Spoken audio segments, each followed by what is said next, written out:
Pelita bagi kakiku, terang bagi jalanku.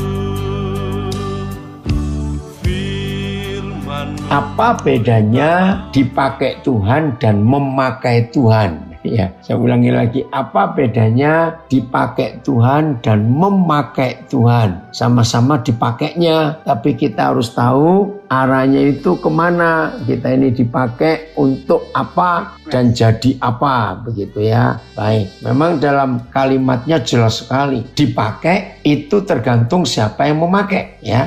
Saya ulangi, kalau dipakai itu tergantung siapa yang memakai. Nah, bayangkan kalau Tuhan yang memakai kita, berarti itu ya tergantung Tuhan mau ngapain dalam hidup kita. Nah, kalau kita pakai Tuhan, nah jadi kita yang ngatur Tuhan. Tuhan harus mengikuti apa yang kita mau. Nah, itu gambaran globalnya ya. Nah, saya percaya dengan konsep ini semua kita tahu. Jadi bagaimana kita menempatkan diri kita di hadapan Tuhan dan bagaimana Tuhan kita tempatkan ya. Tuhan kita tempatkan di hidup kita. Jadi saudara, kita mau milih yang mana? Nah, sebelum kita lebih jauh untuk belajar ini, kita semuanya tahu bukan berapa waktu terakhir ini, apalagi kejadian yang ada di Afghanistan. Ternyata agama, ya saya ulang ini, ternyata agama itu cara yang paling mudah. Ya saya ulangi, ternyata agama itu cara yang paling mudah untuk menjadikan agama itu kedok supaya orang itu bisa memakai Tuhan. Istilah-istilah yang kita sering dengar selama beberapa tahun terakhir di Indonesia ya, mempergunakan ayat-ayat suci untuk memenuhi ambisi pribadi atau ambisi kelompok. Betul tidak? Hari-hari itu kita melihat bahkan sampai hari-hari ini. Nah, ternyata agama memang paling mudah untuk kita jadikan kedok atau topeng. Menuntut, memenuhi ambisi pribadi atau ambisi kelompok. Dan semua kita tahu kasus Taliban. Maaf, saya nggak ikut-ikut dalam hal politik, tapi ini sebuah berita yang luar biasa. Nah, ternyata bagaimana kekayaan alam di negeri itu. Nah, rupanya itu yang jadi incaran. Begitu pula berapa waktu yang lalu, kalau kita mendengar ISIS, ternyata ladang-ladang minyak yang ingin dikuasai. Bahkan Tuhan Yesus sendiri ya mengatakan uang itu setan. Nah, intinya orang yang memakai Tuhan, ya saya harus ngomong, intinya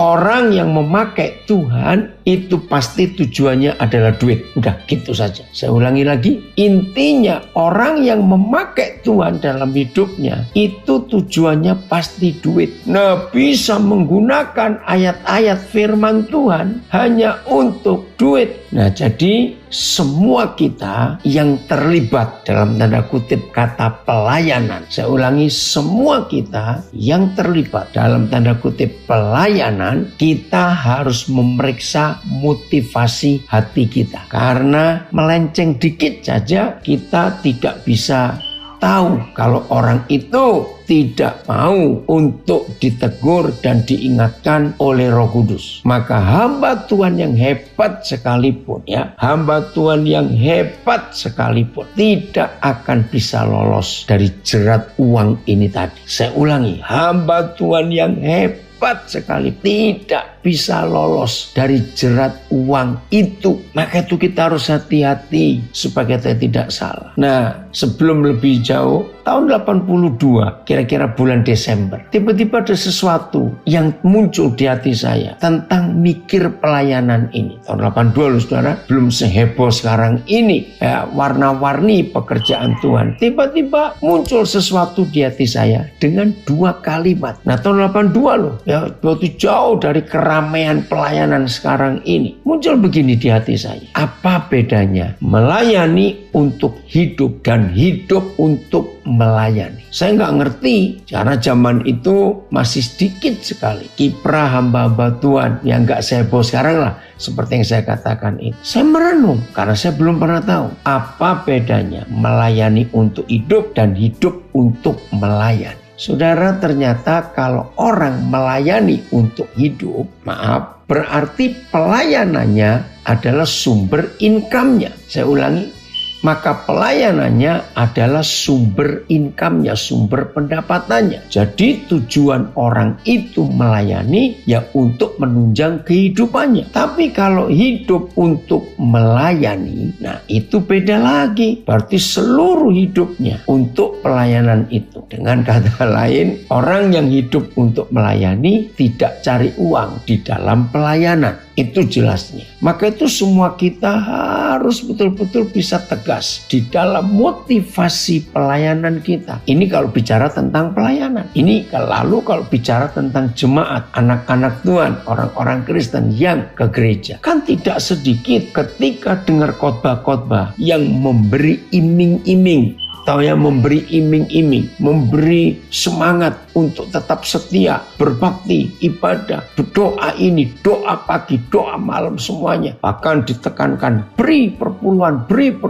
Nah jemaat itu diiming-iming oleh pengkhotbah-pengkhotbah yang dalam istilah itu Injil kemakmuran. Percaya Tuhan Yesus saudara pasti kaya, pasti sukses. Waduh, maka itu sampai doa Yabes jadi jimat, jadi mantra, maafkan saya. Doa Yabes itu. Padahal kata yang diucapkan oleh Yabes kepada Tuhan dalam doanya itu nggak ada hubungan dengan materi sama sekali. Tapi dimanipulasi. Doa berkat dalam kitab Bilangan juga dimanipulasi untuk memperkaya orang. Nah di zaman-zaman yang susah, siapa nggak senang dengar khotbah yang membangkitkan iman untuk jadi kaya. Kalau setia ke gereja, setia dengar firman, setia memberi perpuluhan. Nah apa bedanya? Maaf, dengan orang cari kekayaan dari kuasa gelap. Nah ternyata memakai Tuhan itu tidak hanya terjadi di kalangan kami hamba-hamba Tuhan. Enggak, ternyata memakai Tuhan juga terjadi di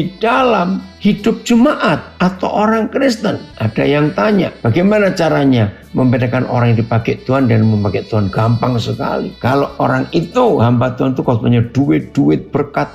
Nah itu orang itu memakai Tuhan. Saudara, orang hamba Tuhan yang memakai Tuhan hampir tidak pernah khotbah kekudusan, hampir tidak pernah khotbah pertobatan. Pokoknya sukses, duit. Nah, jadi jelas sekali. Apa-apa motivasinya adalah kaya, diberkati. Maka itu perlu semua kita yang belajar bedanya dipakai Tuhan dan memakai Tuhan dengan konsep ini. Catat ya, semua yang disebut berkat Tuhan dan diberkati Tuhan, saya ulangi, semua konsep tentang berkat Tuhan dan diberkati Tuhan itu tidak boleh dihubungkan sama sekali dengan uang, dengan materi. Saya harus menegaskan ini. Saya ulangi lagi, tolong dicatat supaya tidak banyak pertanyaan yang muter-muter masalah uang lagi. Saya ulangi, semua yang disebut berkat Tuhan dan diberkati Tuhan itu segala sesuatu yang tidak ada hubungannya dengan uang. Ini harus tegas. Nah, kalau saudara tegas dan mengerti soal ini, maka saudara dan saya tidak akan pernah memakai Tuhan dalam hidup ini. Jadi kalau ada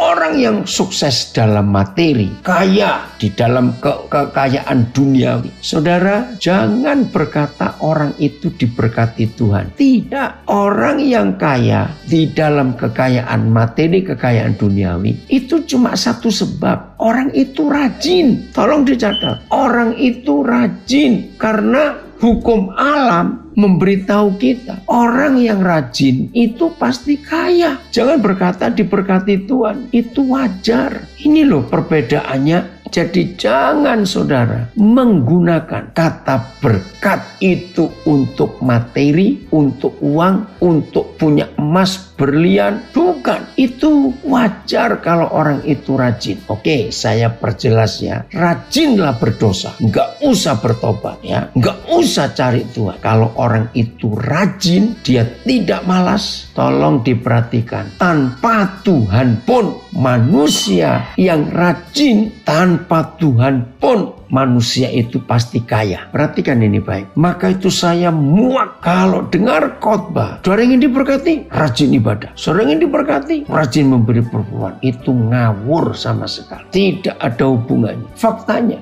faktanya. Lihat keluar dari hidup kita. Orang-orang sukses, orang-orang kaya di dunia ini, sedikit yang percaya Tuhan Yesus. Buktinya Tiongkok. Siapa nggak kagum dengan negara Tiongkok ini? Wih, luar biasa. Mereka sekarang sukses. Mereka sekarang kaya raya. Wih, teknologi apa yang tidak dibuat di Tiongkok? Dan kita tahu negara itu anti Tuhan. Tidak percaya Tuhan sama sekali. Bahkan tahun 2017 yang lalu ada undang-undang negara Tiongkok bahwa semua pejabat negara, pegawai negeri yang ketahuan memeluk salah satu agama, maka langsung dipecat. Karena negara itu tidak boleh ada orang yang percaya pada Tuhan. Sukses, kaya, negara yang maju, Tiongkok, Amerika saja kalah. Nah, di bagian ini maka saudara dan saya akan mudah untuk membedakan dipakai Tuhan atau memakai Tuhan.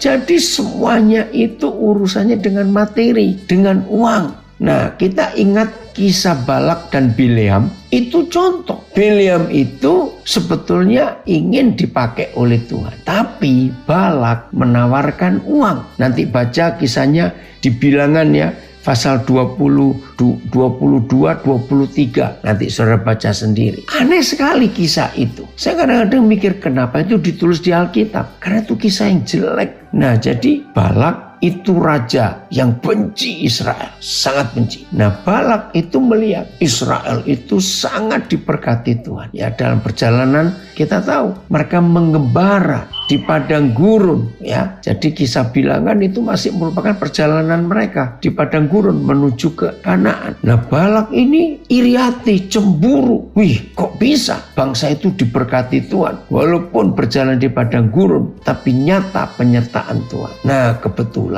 entah dia nabi, entah dia dukun, itu masih kontroversi. Nah, Raja Balak kenal Bileam yang bisa mengucapkan kata-kata, dan kata-kata yang diucapkan itu tepat, pasti terjadi. Nah, Balak panggil Bileam dan dibayar. Alkitab terus dia dibayar untuk mengutuki Israel. Tapi nggak tahu bagaimana intervensi Tuhan kepada Bileam, ya, sehingga nggak bisa dia ngomong untuk mengutuki, sampai dinaikkan upahnya, tambahi lagi emas, harta sekian banyak, tetap tidak bisa. Nah, itulah contoh siapa yang dipakai Tuhan dan siapa yang memakai Tuhan. Itu kisah Bileam. Nanti saudara baca sendiri. Nah, kiranya itu tidak terjadi dalam kehidupan kita di masa sekarang ini. Tapi sedih juga, ada saja hamba Tuhan, khotbahnya bagus, luar biasa, tapi kelihatan sekali motivasi uang nyata di hidupnya. Ini pertanyaannya. Ya, tapi kenapa dia dipakai Tuhan? Dalam hal apa?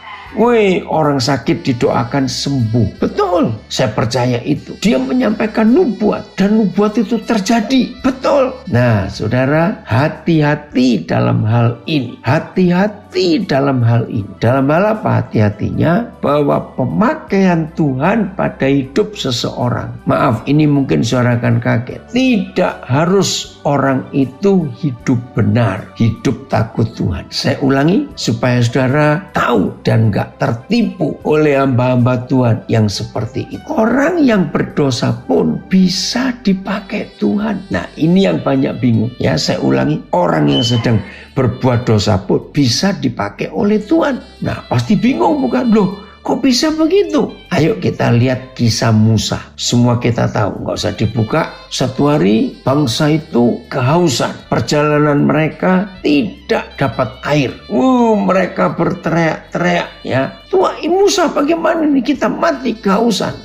Saya baca dulu komen. Saya belum kenal siapa yang komen ini. Pak Ayub, pendetanya harus rajin supaya bisa membantu jemaatnya yang dalam kesusahan. Bukan kebalikannya. Betul sekali. Nah, jadi komen suara Ayub ini tertulis di Kisah Rasul 20 ayat 33 sampai 35. Ya, saya ulangi. Kisah Rasul 20 ayat 33 sampai 35. Kita baca dulu supaya tahu bahwa orang yang dipakai Tuhan itu tidak memanipulasi orang kaya, tidak memanipulasi jemaat untuk memberi kepada si hamba Tuhan. Tidak. Tapi menurut firman ini, hamba Tuhan harus memberi. Kisah Rasul 20 ayat 33 sampai 35. Ayo kita lihat ya. Ini penting sekali. Kisah Rasul 20 ayat 33 sampai 35. Nah, perak atau emas atau pakaian tidak pernah aku ingini dari siapapun juga. Tegas Paulus itu. Jadi hamba Tuhan yang memakai Tuhan cirinya jelas. Memanipulasi jemaat yang kaya. Maaf saya berkata kasar ini. Memanipulasi jemaat yang kaya untuk memberi. Nah, kalau jemaat itu kaya dimanipulasi, oke lah, toh masih kaya. Tapi saya pernah ketemu hamba Tuhan gembala. Jemaatnya miskin, masih dipaksa juga untuk memberi. Sedih melihat itu. Nah, Kisah Rasul 20 ayat 33 ini, hamba-hamba Tuhan harus bertobat. Tidak boleh mengingini perak, emas atau pakaian dari jemaat dalam nama Yesus. Tidak boleh. Lalu bagaimana cara mencukupi kebutuhan hamba Tuhan? Ayat 34. Kamu sendiri tahu bahwa dengan tanganku sendiri aku telah bekerja. Dengan tanganku sendiri aku telah bekerja untuk memenuhi keperluanku, memenuhi keperluan Paulus sendiri dalam pelayanan, dan gak cuma itu, dan keperluan kawan-kawan seperjalananku. Jadi hamba Tuhan yang dipakai oleh Tuhan itu pasti punya cara untuk bekerja, memenuhi keperluannya. Jadi tidak memeras jemaat, tidak memaksa jemaat untuk memberi dia. Bahkan hamba Tuhan ini bisa memenuhi keperluan timnya, kawan-kawan seperjalanan. Ayat 35. Ya, naikkan dulu. Oke. Dalam segala sesuatu. Wah, ini penting. Ini ciri, ini model hamba Tuhan yang dipakai oleh Tuhan. Dalam segala sesuatu telah kuberikan contoh kepada kamu, bahwa dengan bekerja demikian kita, hamba Tuhan, kita itu, ya kami hamba Tuhan ini harus, perhatikan kata harus membantu orang-orang yang lemah. Jadi hamba-hamba Tuhan ini yang dipakai Tuhan justru membantu orang-orang yang lemah dan harus mengingat perkataan Tuhan Yesus, sebab ia sendiri, ingat ini perkataan Tuhan Yesus, sebab ia sendiri telah mengatakan adalah lebih berbahagia memberi daripada menerima. Karena Tuhan Yesus sendiri yang mengatakan untuk kami, untuk kita hamba-hamba Tuhan, jangan minta kepada jemaat, tetapi hamba-hamba Tuhan harus rajin memberi, menolong orang-orang lemah sambil mengingat perkataan Tuhan Yesus adalah lebih berbahagia memberi daripada menerima. Ini yang Tuhan kerjakan luar biasa. Bersyukur kepada Tuhan. Maaf, berapa hari lagi? 5 hari lagi. Saya akan mensyukuri ya 49 tahun. Tuhan percayakan saya pelayanan ini. Berapa hari lagi? Puji Tuhan, Tuhan menolong. Dari saya belum menikah sampai saya menikah. Dan Tuhan mempercayakan begitu banyak pelayanan yang luar biasa, Tuhan dipermuliakan. Maka itu saudara, dalam hidup ini kita harus waspada. Rindulah kita dipakai oleh Tuhan. Jangan kita memakai Tuhan untuk memperkaya diri sendiri. Bahaya sekali kalau itu terjadi. Jadi jelas ya perbedaannya di sini. Nah, saya ulangi lagi supaya ini menjadi kekuatan yang sangat dalam di dalam kehidupan kita. Kembali pada Musa. Ya, kita masih sedang mencari kenapa orang berdosa bisa dipakai Tuhan? Bisa. Nah, contohnya adalah Musa. Supaya kita nggak terjerat dengan karunia-karunia yang hamba Tuhan melakukannya. Musa, hari itu ketika Israel kehausan, sangat haus, nggak ada air, marah-marah mereka kepada Yahweh Tuhan. Lalu Musa berseru, bagaimana ini Yahweh Tuhan, bangsa ini nggak ada air.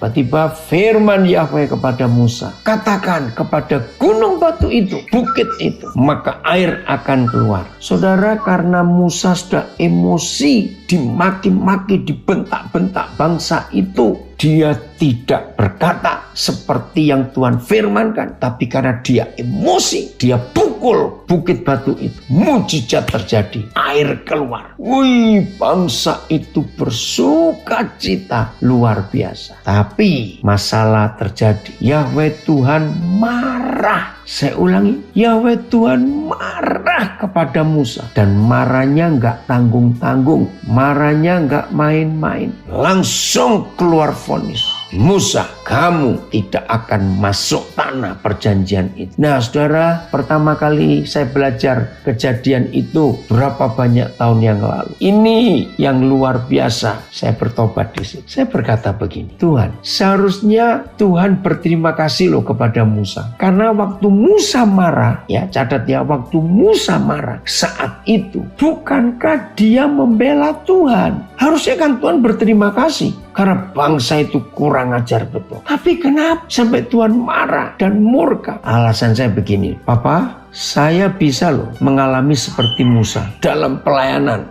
Seringkali ada banyak gangguan. Hamba-hamba Tuhan yang melayani pasti tahu. Ada banyak gangguan, ada banyak masalah yang datang dari jemaat sendiri. Saya percaya semua kita hamba Tuhan pasti tahu. Ya hamba Tuhan, jemaat yang kita layani, yang kita doakan, yang kita nasihati, yang kita gembalakan, bisa buat masalah dalam hidup kita. Sampai sedih saja. Ada yang komen dari Belanda, Musa aja masih belum bisa menguasai penguasaan dirinya. Musa emosian, dia membuang lobat tuh hukum Taurat tersebut, ya, dan banyak lagi yang lain. Betul. Nah, maka itu kita harus belajar untuk bisa mengendalikan emosi kita. Saya berkata, Tuhan, saya bisa loh ngalami seperti Musa. Ketika pelayanan saya begitu berat, rasanya bagaimana dengan jemaat itu. Nah, saya nggak mau hukuman itu terjadi atas saya. Saudara lihat, buat saya kesalahan Musa itu kecil. Lihat, Yahweh Tuhan memerintah, katakan. Tapi Musa emosi, dia pukul. Coba merenung sebentar ya. Beda mengatakan dan memukul itu kan kecil seharusnya, nggak besar. Tapi,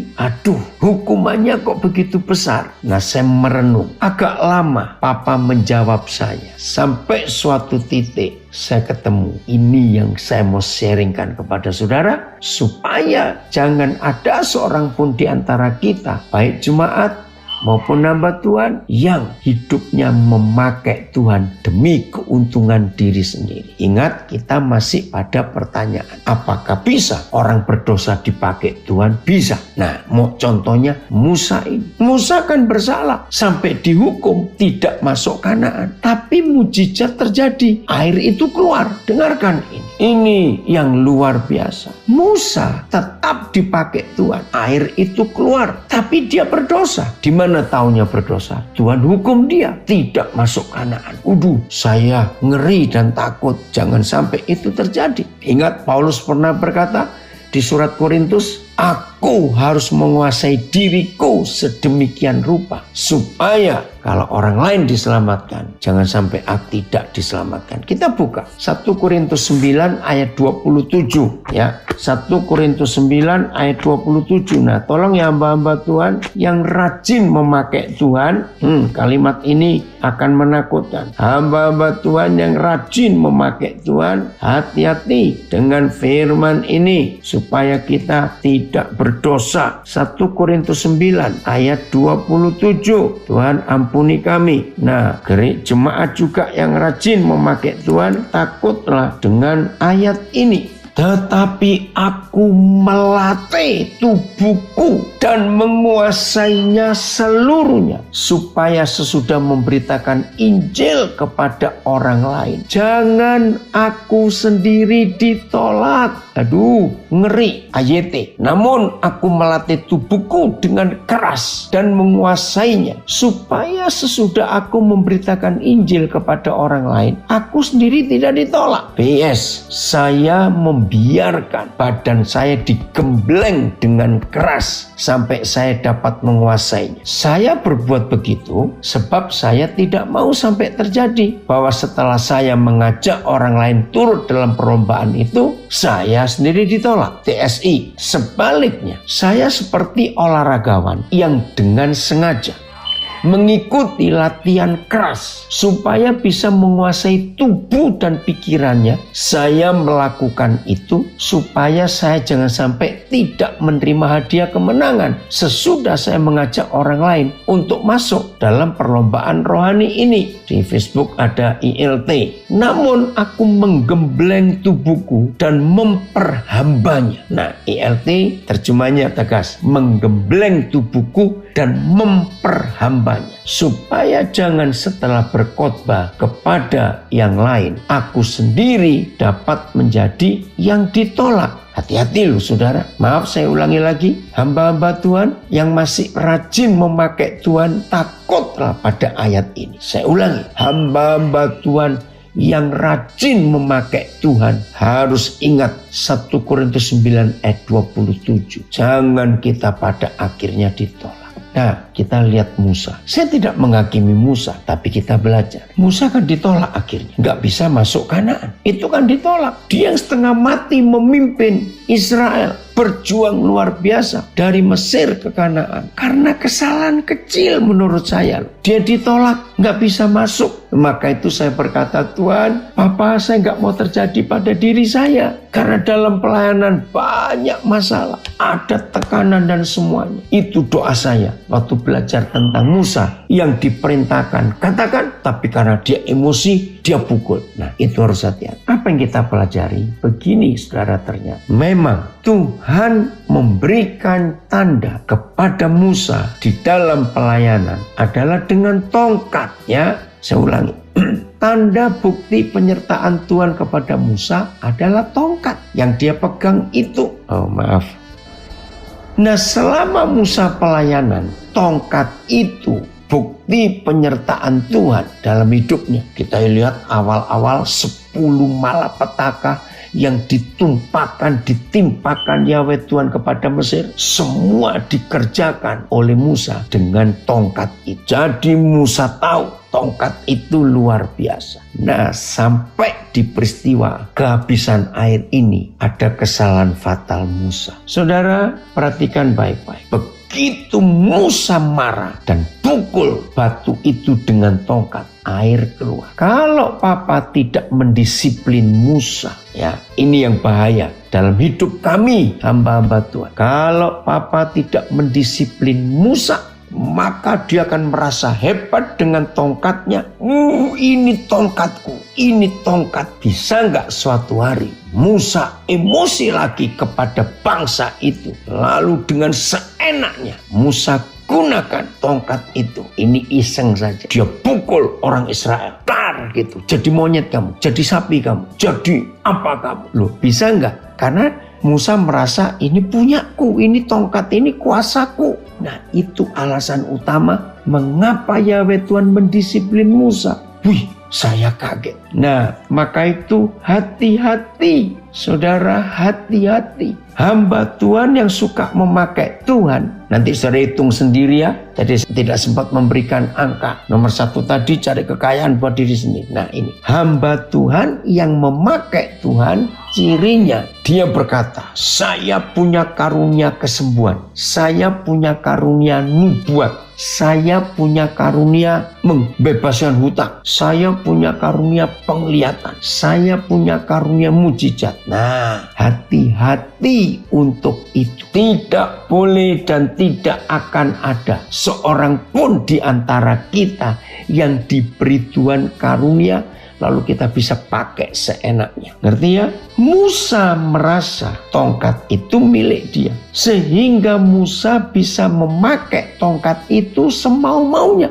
Nah, ini yang Tuhan tidak mau. Tolong hamba-hamba Tuhan jangan pernah berkata, karunia saya ini, karunia saya ini. Enggak. Lalu gimana cara kerjanya? Nah, ini yang perlu kita perhatikan baik-baik. Mujizat itu pasti terjadi. Saya ulangi.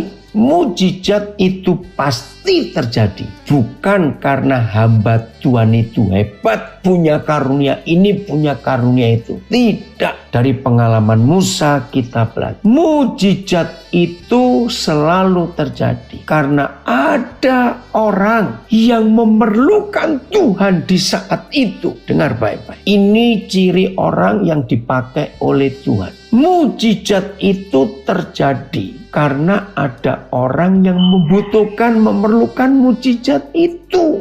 Jadi bukan karena kita hebat.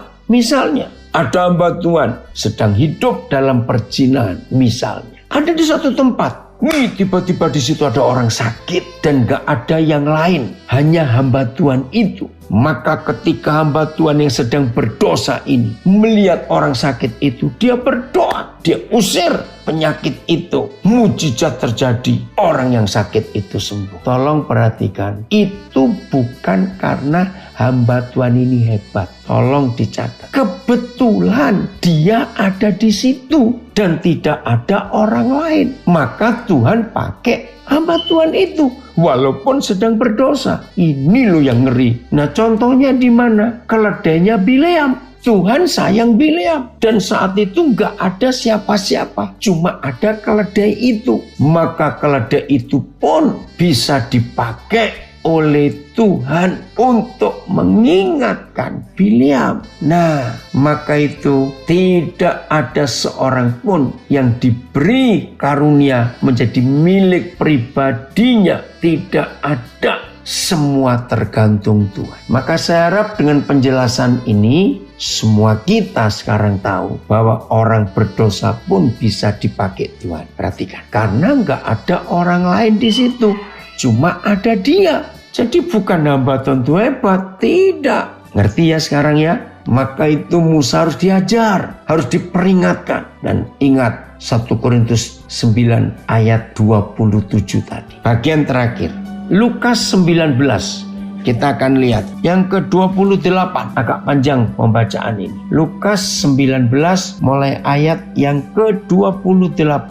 Jadi kita nggak boleh sombong. Kalau Tuhan memakai kita bukan karena kita hebat, tidak. Ya, karena kebetulan kita ada di situ. Judulnya Yesus dielulukan di Yerusalem. Dan setelah mengatakan semuanya itu, Yesus mendahului mereka dan meneruskan perjalanannya ke Yerusalem. Ketika ia telah dekat Betfage dan Betania yang terletak di gunung yang bernama Bukit Zaitun, Yesus menyuruh 2 orang muridnya dengan pesan, "Pergilah ke kampung yang di depanmu itu. Pada waktu kamu masuk di situ, kamu akan mendapati seekor keledai muda tertambat. Keledai muda tertambat, ya, yang belum pernah ditunggangi orang. Lepaskanlah keledai itu dan bawalah kemari." Keren ini, kisah ini menarik sekali. "Dan jika ada orang bertanya padamu, mengapa kamu melepaskannya? Jawablah begini." Sekarang ayat yang ke-31, ya. Jawablah begini, "Tuhan memerlukannya." Ayat 32, "Lalu pergilah mereka yang disuruh itu dan mereka mendapati segala sesuatu seperti yang telah dikatakan Yesus. Ketika mereka melepaskan keledai itu, berkatalah orang yang empunya keledai itu, 'Mengapa kamu melepaskan keledai itu?' Kata mereka, 'Tuhan memerlukannya.'" Nah, saudara, kalau sampai di sini kita baca jelas hari itu Tuhan Yesus memerlukan sarana, ya. Saya ulangi, hari itu Tuhan Yesus memerlukan sarana untuk masuk ke Yerusalem. Dan kebetulan dia milik keledai, ya, untuk masuk ke Yerusalem. Nah, keren sekali. Jadi keledai itu dipakai oleh Tuhan. Lanjut. Ayat 35. Mereka membawa keledai itu kepada Yesus, lalu mengalasinya dengan pakaian mereka. Wih, keledainya jadi terhormat dong, ya. Mengalasinya dengan pakaian mereka dan menolong Yesus naik ke atasnya. Oke, ayat yang ke-36. Dan sementara Yesus mengendarai keledai itu, jadi Tuhan Yesus naik keledai. Dia perlu sarana. Dan sementara Yesus mengendarai keledai itu, wih, keren nih saudara. Mereka menghamparkan pakaiannya di jalan. Bayangkan, nggak tahu ide dari mana. rakyat waktu itu, sehingga pakaian mereka, jubah mereka digelar di jalan, ya. Lalu keledai itu lewat terus. Ayat 37, ketika ia dekat Yerusalem, di tempat jalan menurun dari Bukit Zaitun, mulailah semua murid yang mengiringi dia bergembira dan memuji Tuhan dengan suara nyaring oleh karena segala mujizat yang telah mereka lihat. Kata mereka, diberkatilah dia yang datang sebagai raja dalam nama Yahweh. Damai sejahtera di surga dan kemuliaan di tempat yang maha tinggi. Coba kita bayangkan sebentar betapa riuhnya, betapa ramainya, betapa gegap gempitanya ketika Tuhan Yesus naik keledai itu, dan di punggung keledai itu diberi alas pakaian mereka, dan di sepanjang jalan keledai itu menginjak-injak, ya, menginjak-injak jubah-jubah orang banyak itu. Nah, keledai ini dipakai oleh Tuhan. Saya balik, ayo kita mikir apa yang terjadi dengan Tuhan Yesus kalau keledai itu memakai Tuhan. Ini pertanyaan konyol, tapi kita perlu mikir. Jadi keledai itu dipakai oleh Tuhan karena keledai itu ditunggangi oleh Tuhan Yesus. Maka orang-orang banyak luar biasa bersorak-sorai memuji-muji Tuhan. Gak main-main loh saudara. Ini hebat sekali. Apa yang terjadi kalau keledai itu memakai Tuhan? Pernah bayangkan nggak? Sebentar ya, keledai. Bayangkan kita jadi keledai itu. Di punggung kita ada Tuhan Yesus yang duduk. Lalu kita melewati jalan yang di atas jalan itu dihamparkan pakaian, jubah-jubah dari banyak orang. Wih, keledainya bangga nggak? Pasti bangga. Nah, kalau keledai itu memakai Tuhan, begini ceritanya. Ini logika anak sekolah minggu. Kalau ada yang nggak terima juga nggak apa-apa. Kalau keledai itu memakai Tuhan, maka keledai itu lupa diri. Dia ikut menikmati puji-pujian dari orang banyak untuk Tuhan Yesus. Nah, ketika keledai itu menikmati pujian sorak-sorai, wah, diberkatilah dia yang datang dalam nama Yahweh. Wah, luar biasa. Dan ketika keledai itu lupa diri, tiba-tiba dia berdiri dengan kaki dua. Bisa bayangkan nggak? Karena dia bangga. Wih, aku juga ikut menikmati pujian dari orang banyak itu. Saudara ngerti? Oke, dari Amsterdam ada jawaban. Kalau keledai memakai Tuhan, keledainya jadi sombong. Ya jadi dongok. Saya nggak tahu apa itu kata dongok. Nah, masalahnya nggak cuma dia yang sombong. Kalau keledai itu berdiri dengan dua kaki, Tuhan Yesusnya bagaimana? Ayo mikir. Tuhan Yesusnya bagaimana? Bahasa Jawa bilang jempale. Tuhan Yesusnya, ya keledainya berdiri dengan dua kaki. Ngerti nggak ini saudara? Ini loh jahatnya orang yang memakai Tuhan. Sudah memanipulasi firman, menggunakan nama Tuhan seenaknya untuk mencari kekayaan buat diri sendiri. Wih, dia jadi tenar, jadi terkenal, lalu jadi sombong. Tuhan Yesus terbalik, jatuh, menyedihkan, betapa menyedihkan. Dan itu terjadi di zaman kita ini. Hamba-hamba Tuhan di zaman ini tidak sedikit yang hidupnya memakai Tuhan. Maka itu kita harus sadar. Pelajaran ini Roh Kudus mengingatkan kita supaya kita jangan sekali-kali memakai Tuhan dalam hidup ini. Tetap rendahkan hati kita untuk Tuhan yang memakai kita. Maaf, akhirnya hamba-hamba Tuhan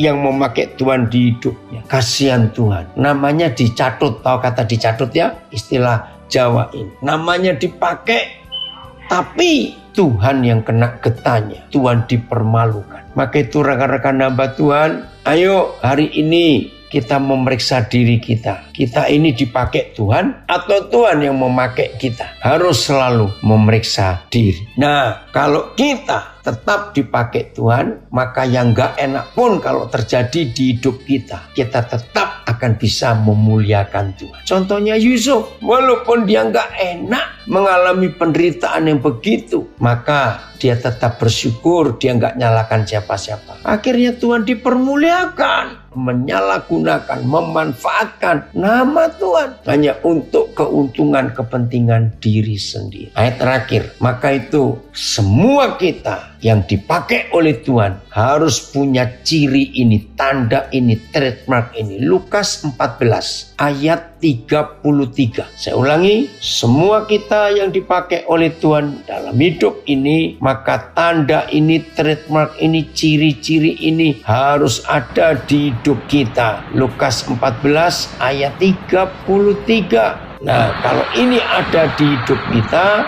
maka kita tidak akan memakai Tuhan. Saudara, inilah Tuhan. Lukas 14 ayat 33. Ya, Lukas 14 ayat 33. Demikian pula lah tiap-tiap orang di antara kamu yang tidak melepaskan dirinya dari segala miliknya tidak dapat menjadi muridku. Aduh, ngeri sekali. Banyak hamba-hamba Tuhan yang mencuri kemuliaan Tuhan. Mereka merasa pantas untuk mendapatkan pujian dari manusia. Betul, itulah yang dipakai. Itu yang memakai Tuhan. Amin. Memang betul, orang kaya susah menjadi murid Yesus, masih menyembah mamon. Oke ya, saya akan baca berapa terjemahan AYT. Begitu juga dengan kamu masing-masing. Tidak ada seorang pun di antaramu yang dapat menjadi muridku jika ia tidak menyerahkan seluruh kepunyaannya. PS. Akhirnya Yesus berkata, begitu juga dengan kalian. Tidak seorang pun dari kalian dapat menjadi pengikutku kalau ia tidak mengorbankan segala-galanya. TSI. Begitu juga dengan kalian masing-masing. Kalau harta kepunyaanmu lebih berharga daripada aku, maka kamu bukan pengikutku. Wih, TSI-nya lebih jelas ya, terjemahan sederhana Indonesia. Begitu juga dengan kalian masing-masing. Kalau harta kepunyaanmu lebih berharga daripada aku, maka kamu bukan pengikutku. FAYH. Ya, demikianlah tidak seorang pun dapat menjadi muridku kalau ia tidak bersedia meninggalkan segala miliknya demi aku. Bukan Tuhan yang minta semua. Tidak, saudara. Tuhan gak butuh uang kita. Pekerjaan Tuhan yang butuh uang. Maka itu kalau Tuhan minta saudara dan saya melepaskan segala milik kita, itu bukan Tuhan yang ambil. Bukan. Itu untuk membiayai pekerjaannya di bumi ini. ILT ya. ILT ya, saya baca. Demikian pula selanjutnya, setiap orang dari antara kamu yang tidak melepaskan diri dari segala yang menjadi miliknya, dia tidak dapat menjadi muridku. Jadi kalau saudara dan saya sudah bisa menghidupi Lukas 14 ayat 33, maka kita nggak akan pernah bisa memakai Tuhan, tapi kita yang dipakai oleh Tuhan. Oh, ini ada pengalaman dari saudara kita. Saya teringat waktu musim dulang emas di Sugapa, ada teman pembeli emas. Agar mendapatkan untung, dia menawar harga emas itu dengan mengatakan, saya ini majelis gereja hamba Tuhan, jadi saya tidak akan menipu kalian. Aduh, mengerikan sekali. Atas nama Tuhan lagi ya. Terus ya, banyak umat dan pendeta memakai nama Tuhan untuk supaya dirinya dianggap punya mujizat dan kuasa Tuhan dengan tumpang tangan dalam nama Tuhan, memberkati, menyembuhkan. Nah, itu dia orang-orang yang memakai Tuhan. Terjemahan The Passion, likewise, unless you surrender all to me, giving up all you possess, you cannot be one of my disciples. Tegas sekali. Kalau tidak berani menyerahkan semua yang kita punya, maka kita nggak akan jadi murid. Saudara, dengan firman ini, mari masing-masing kita mulai memeriksa diri kita sendiri. Ya, ada yang berkata ladang pelayanan tapi pakai sistem bisnis, semuanya harus menguntungkan. Betul, itu orang yang memakai Tuhan. Apa saja yang dikerjakan atas nama Tuhan selalu cari untung atau rugi. Nah, kalau kita sudah mikir untung atau rugi, maka kita nggak berhak dipakai oleh Tuhan. Kita yang memakai Tuhan. Roh Kudus menolong kita semua supaya mulai hari ini tidak ada lagi di antara kita dalam hidup panggilan Tuhan atas hidup kita, kita memakai Tuhan. Jangan terjadi. Jadi ambil keputusan mulai hari ini, saudara dan saya 100% dipakai oleh Tuhan. Jangan kita memakai Tuhan dalam hidup. Maka kerajaan surga nyata lewat hidup kita dan namanya puji dan dimuliakan. Tuhan Yesus memberkati kita semuanya. Puji Tuhan. Ayo kita semua jadi pelaku firman. Firman-Mu pelita bagi kakiku, terang bagi jalanku.